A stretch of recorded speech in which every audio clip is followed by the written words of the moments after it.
Good afternoon. Thanks for joining us across the fence. I'm Fran Stoddard. Today, we're putting the spotlight on the second largest college in Vermont. As part of our series on colleges and universities, we're going to learn about the Community College of Vermont, known around the state as CCV. CCV serves nearly 10,000 students. 94% of those students are Vermonters. CCV has 12 in-person locations from one end of the state to the other, and it also offers extensive online options. President Joyce Judy has been at the helm for over a dozen years. She is a statewide leader in increasing the number of students who continue their education after high school. She's also been key in expanding opportunities for adult learners with specific workforce education opportunities. We are delighted to have President Judy with us today. Welcome. Thank you so much, Fran. I'm so happy to be here and be able to talk with you and talk about the Community College of Vermont. Yeah, so I mentioned some basic statistics about CCV, but for viewers who may not be familiar with the college, just give us a sketch. How does CCV fit into Vermont's higher education landscape? So in 1970, then Governor Dean Davis had this vision to create a community college that would take education to Vermonters. Instead of asking Vermonters to come to a central location, we decided to create the Community College of Vermont, where we actually bring from education to Vermonters locally. So as a result of that, we now have 12 centers throughout the state of Vermont that serve, as you said in your introduction, over 10,000 Vermonters a year. And, you know, what's interesting about CCV is we serve just a huge diversity of students. Students come to us who are 16 and 17, still in high school doing dual enrollment. Some come to us and take their first 2 years of college and then plan to transfer. We serve a lot of veterans. We serve a lot of new Americans. We serve a lot of adults who are hurt in the workforce and now need to transition to a different job. People who are entering the workforce, or people who are second careers. They've had a career and now they want to do something different. So what's interesting for us is we serve a lot of different students, but they all are in the classroom for the same reason, and that is to learn. And it makes it so incredibly rich. And I'd like to get into this. You know, you do credits transfer to four-year institutions, providing students an optional pathway to bachelor's degree program. So can you describe a little bit more some of the opportunities students have to start at CCV and then continue on at a school like UVM or Champlain or St. Michael's? And Fran, that is a wonderful question, because so many students do this. Because of a lot of economic reasons, people are looking for ways to finance their education and get an education in as affordable way as possible. And so people can start at CCV, they can then transfer. We have more than 30 pathways with the University of Vermont, for example. Students can take their first 2 years, then they transfer to UVM, and it's a guaranteed transfer process. And the courses that they take at CCV just simply transfer to UVM. I should also mention that we are part of the Vermont State Colleges, and so students can transfer to Vermont Tech, to Northern Vermont University, to Castleton, just within our system. We also see a lot of students go to Champlain, a lot of students go to Norwich. They can stay in state, but they can also transfer their credits out of state. That's terrific. And, you know, CCV has also been offering online courses since 1996. And today, actually, a majority of your courses are online. How has remote learning evolved to meet the needs of today's students? You know, we started, as you mentioned, we started our first online course in 1996. We are all about access. So, you know, CCV is thought of as an access institution in Vermont. We really help people get started with their education. And online was just another way to help adults who are busy, who have job obligations, family obligations, be able to do it. And so we have now a lot of different options for learning what we say learning remotely. We have straight online courses. We have courses that we call synchronous online, which means that they can actually, they join a course virtually, but they can do it from the comfort of their home or their office. They don't have to travel to a location. So, some colleges and universities saw declines of enrollment during COVID, and online was absolutely necessary during COVID. CCV has grown. What do you attribute that to, that readiness for online, or were there other elements as well? I believe this is one of the silver linings of COVID. One of the things, the most important thing that happened during COVID is, and I give full credit to the governor's office and to the administration and to the legislature for taking some of the money, particularly the federal COVID relief money that came into the state of Vermont and allowed people whose employment was impacted by COVID to go back to school and continue their education.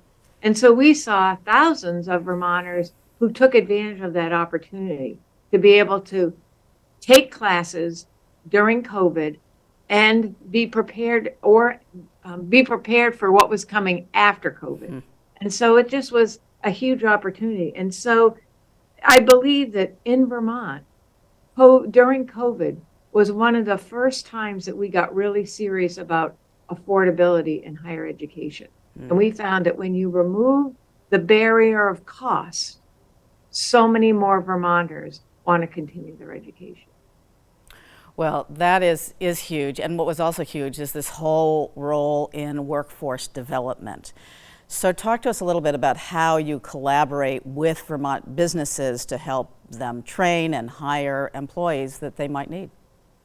We do it in a lot of different ways, and we try to be very adaptable and very flexible with the workforce.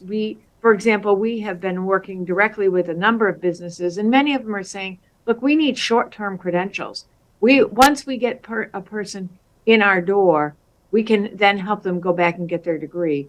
But a credential would be so important. So in the past 3 or 4 years, we have developed a tremendous number of credentials that help people get that collection of credits and learning that they need to quickly enter the workforce. I'll give you a couple of really specific examples of the work we do.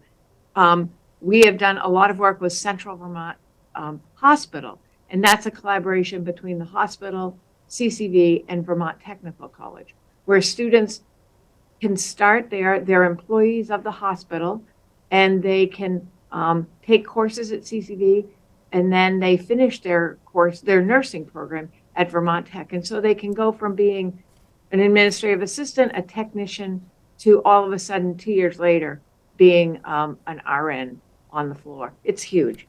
Another real example is with Brattleboro Memorial Hospital.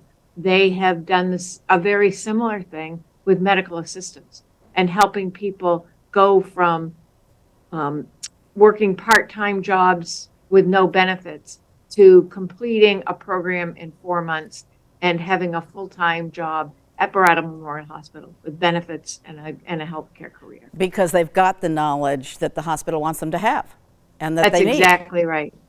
Yeah. Yep. Yep. And so we try to work really closely, and we have our associate degree programs, but we also are very willing and very flexible in terms of, okay, you tell us what you need and we'll figure out how to package it. Right. And I also mentioned a major focus of your work as president has been to increase the number of students who continue their education beyond high school. So briefly describe CCV's efforts to help more young Vermonters prepare for higher education and training and careers. We have 2 startling statistics in Vermont. One not so startling in that Vermont enjoys one of the highest high school graduation rates in the country. The startling statistic is that Vermont also ranks near the bottom in the number of individuals, Vermonters, who continue their education within 2 years after high school. And that's education, whether it's college, whether it's the military, whether it's apprenticeship. They're just not going into anything. And so what we've started to do is we've created this continuum and reach down lower and lower. So we provide access days for middle school kids. We offer introduction to college and careers for 9th and 10th graders.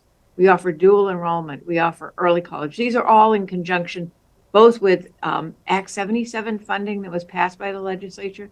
And we also have a huge partner. I have to give a huge shout out to VSAC, Vermont Student Assistance Corporation. They work really hand in hand with us in our work with high schools to really help more and more Vermonters see that they need, in order to get the jobs that are being created in Vermont, You need education beyond high school.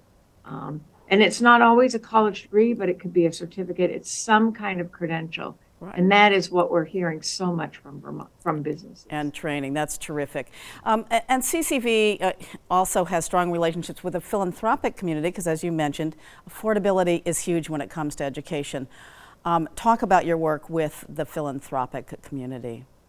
You know, we have been so fortunate. We have amazing partners who believe in our mission and support our mission. And I will just talk about one in particular, the J. Warren and Lois McClure Foundation has been instrumental. They are a gift to Vermont. They have created what they call the Early College Promise Program, which is if a student goes to CCV and does their senior year and their first year of college at CCV, they will provide the funding to support that student to get their second year. So for all Vermonters now, they can get their first 2 years of college at no cost to them. That means free. And it is because of the wonderful philanthropic partners that we have in Vermont. Fantastic.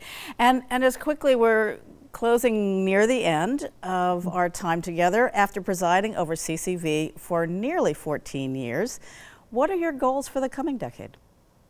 You know, my goals are really simple. It's really to continue the work that we're doing. My hope is that we can reach more and more Vermonters who need the education and the knowledge and the skills in order to get the jobs that are being created in Vermont.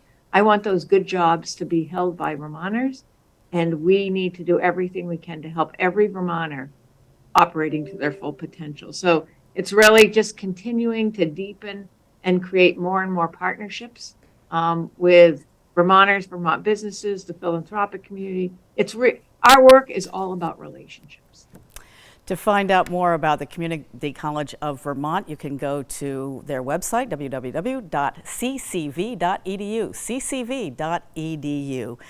And President Joyce, Judy, thank you so much for joining us today. It was my pleasure. Thank you.